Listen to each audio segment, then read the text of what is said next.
Oh, alors, merci papa pour la parole et pour cette invitation, encore une fois. Alors, mon foyer, disons mon mariage, on a traversé une année d'épreuves où j'ai connu l'humiliation. Ce n'était pas dans le quartier, papa, c'était mondialement, où les gens m'ont envoyé des vidéos de mon mari et ça a causé... C'est comme ça que tu as appris? Oui. Et les gens ne savent pas, mais on a ouvert cette vidéo ensemble, on était ensemble. Donc, sa petite sœur a appelé, sa petite sœur est en train de crier au téléphone. On voit une vidéo qui circule sur les réseaux sociaux, c'est toi. Alors, à ce moment-là, moi et lui, on ne savait pas de quoi il s'agissait. Alors, il dit à sa petite sœur, on voit la vidéo, c'est quelle vidéo? Alors, il ouvre, il me dit, babe, viens voir, et on ouvre, c'était sa vidéo. Mais quand il a dit, viens voir, il ne savait pas de quoi il s'agissait. Donc, j'étais enceinte de 6 mois. Et on était au Congo pour le travail. Oh là là. Alors, on a vu que les réseaux sociaux, c'était très chaud. Les blogueurs ont commencé à débattre. Ils ne savaient pas de quoi il s'agissait. Parce que, papa, il y a des gens qui prennent ton histoire, ils font comme s'ils connaissent ton histoire plus que toi. Donc, ils ont commencé l'humiliation après humiliation. Moi qui étais enceinte, ils m'ont plongé même dans les problèmes comme si c'était moi qui avais fait cet acte. Mais... ce qui est vraiment prophétique, le Seigneur m'avait préparé pour ça. Le Seigneur m'avait préparé pour ça. Un jour, j'ai appelé mon mari, il était au Congo, j'étais aux États-Unis. Je lui ai dit, le Seigneur m'a montré qu'il y a une femme qui veut te piéger. Et comme j'avais dit tout à l'heure, papa, Dieu parle. Dieu parle. Souvent, on ne comprend juste pas. Alors, on était entrés en prière. Moi, dans un rêve, j'ai vu une femme qui était venue chez moi à la maison. Donc, quand tu lui as dit que le Seigneur m'a montré... qu'une femme t'a piégé, oui. Ou bien qu'une femme t'a piégé ou t'a piégé. Ok. C'était, voilà, c'était juste, c'était comme une vision. Et j'ai senti vraiment une présence démoniaque dans ma maison. Et j'étais enceinte, mais j'étais entrée en jeûne. J'ai prié, j'ai vu une femme venir, elle a signalé à gauche, à droite, elle a sorti, je ne sais pas quel esprit en elle qui est entré dans ma maison. Alors j'ai demandé à mon mari si on pouvait entrer en prière. On est entré en prière, on a commencé à prier. Là, il était au Congo, donc il était au Congo. Donc vous avez prié en... Oui, en distance, okay. Voilà. Alors je pars en Afrique du Sud déposer les enfants chez ma mère pour que je le rejoigne au Congo. C'est le jour que la vidéo a été envoyée. Alors, long story short, on a traversé des moments très difficiles. Papa, ce qui est vrai, moi, Déborah Lucalo, comme je me connais, je n'allais jamais pardonner. Jamais. Mais la manière dont le Seigneur m'a calmé dans la tempête, qui est d'ailleurs, mon album s'intitule Trust in the Storm, qui veut dire le calme dans la tempête. Donc, faire confiance en Dieu dans la tempête. Une chose que je sais, Dieu ne nous entraîne pas. Les soldats ne sont pas entraînés pour la paix. Ils sont entraînés pour la guerre. Donc, moi, je savais déjà que j'étais en guerre et que je devrais me calmer, écouter mon mari, parce qu'il disait toujours qu'il devrait voir notre parrain. Il devrait voir notre parrain. Et il disait ça avant l'histoire? Avant cette histoire. Oui. Alors, il avait peur de me dire. Et bon, long story short, comme je veux dire, papa, c'était très long. Ça a impliqué la famille. Donc, du coup, pour moi, j'ai voulu le divorce.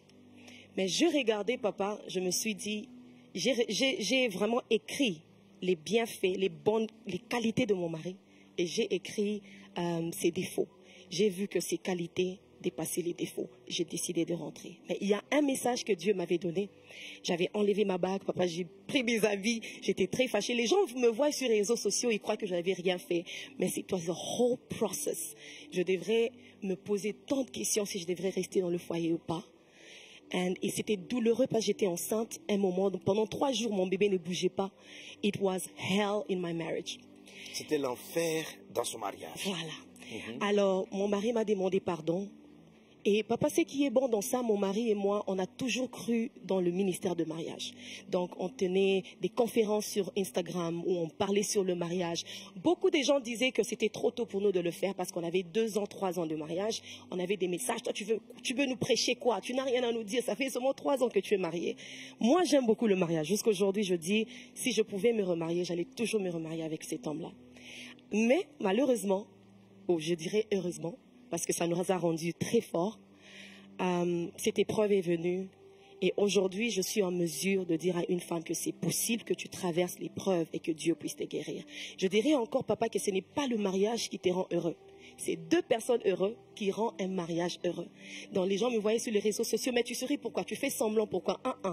It's not marriage that makes me happy. It's C'est pas le God mariage that makes me happy. qui la rend heureuse, c'est Dieu qui la rend heureuse. And we went through counseling. On a vu le pasteur Ivan qui nous a appelés avec maman Maud à Kinshasa. On a eu nos parents. C'est pourquoi il est très important d'avoir des bons mentors autour de toi. Parce que je pouvais faire l'erreur de divorcer sans écouter la version de mon mari, pourquoi il ne m'avait pas dit, sans écouter l'histoire entière et peut-être divorcer. Mais parce que j'avais des bonnes personnes autour de moi, mes parents, ma mère, les pasteurs qui étaient là, ils m'ont conseillé. J'ai écouté l'histoire de mon mari et on a conclu.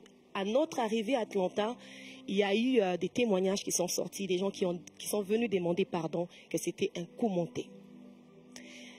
Un coup monté pour le piéger, lui? Pour le piéger, oui, et lui faire la vidéo pendant qu'il s'habillait. Wow. Donc, je ne veux vraiment pas entrer en détail parce que... Mais ton mari très tôt était repentant? Très repentant. Très repentant. C'est pourquoi même je suis restée. Très repentant. Ça n'a pas été une vie? Pas du tout. Ok. Pas du tout. Parce que, pasteur, il faut connaître à qui tu es marié.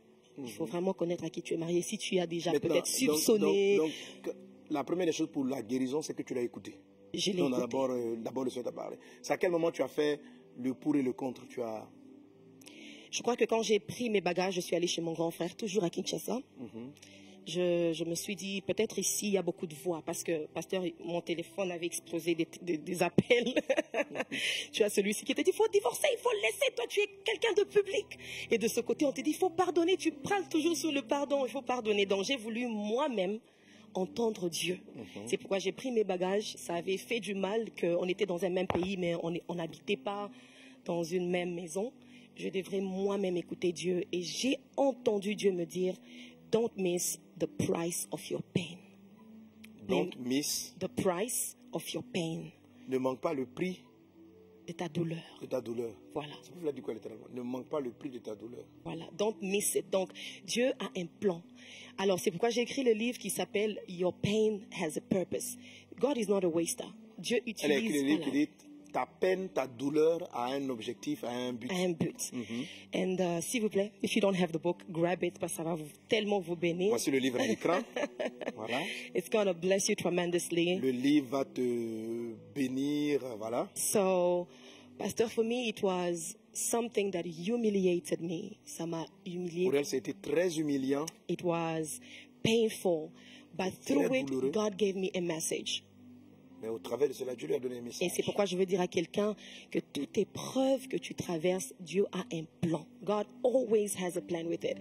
And today, papa, moi j'aimais beaucoup le mariage. J'ai parlé toujours sur le mariage. Dieu a dit, tu veux que je t'utilise dans le domaine de foyer? Ok, je te donne cette épreuve. Ah là là, encore on dit Yako. Très beau témoignage, amen. Et tu vois, Déborah, à l'intérieur de ton témoignage, on a le process du Saint-Esprit. Comment est-ce qu'on est guéri? Amen. Alors, ce que je vais partager avec toi, donc, sur la base de la parole de Dieu, c'est comment est-ce que tu te sors d'une situation pareille?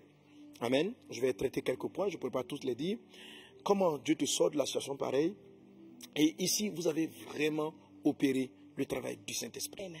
Ce qu'elle a vécu, c'est le travail du Saint-Esprit. Amen. Alors, la vérité,